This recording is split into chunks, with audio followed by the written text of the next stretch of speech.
నమస్కారం. మీ జన్మజాతక చక్రంలో లగ్నంని 1వ నెంబర్గా లెక్కించి అట్లా లెక్కబెట్టి 8వ భావం ఏదైతే ఉంటుందో దాన్ని చూడండి. ఇది చాలా రహస్యవంతమైన భావం.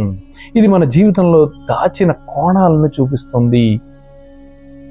8వ భావాధిపతి జన్మ లగ్నంలోనే ఉంటే మీరు ప్రపంచానికే కాదు, మీకు మీరే ఒక రహస్యం లాంటి వారు.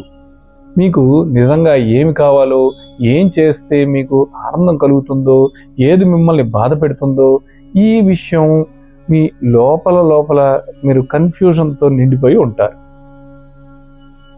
జన్మజాతక చక్రంలో 8వ భావాధిపతి 2వ భావంలో ఉంటే మీ మాటలు చాలా శక్తివంతంగా ఉంటాయి.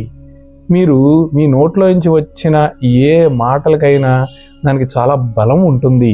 కాబట్టి ప్రతి మాటను ఆలోచించి జాగ్రత్తగా మాట్లాడడం చాలా ముఖ్యం. 8వ భావాధిపతి 10వ భావం 10వ భావం అంటే కెరియర్, మన కర్మ భావంలో ఉంటే జాబ్, కెరియర్ విషయంలో అప్స్ అండ్ డౌన్స్ ఉండొచ్చు.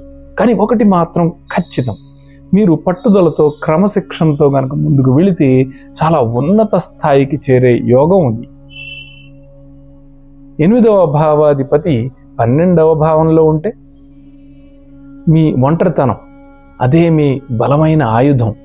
ఒంటరిగా ఉన్నప్పుడు ఇతరులకు చాలా కష్టంగా ఉండే సమస్యలు, జటిలమైన ప్రాబ్లమ్స్ కూడా మీరు ఒంటరిగా ఉన్నప్పుడు ప్రశాంతంగా పరిష్కారాలు కనుగొనగలుగుతారు. మీ 8వ భావాధిపతి ఏ ఇంట్లో ఉన్నాడు? కామెంట్ చేయండి.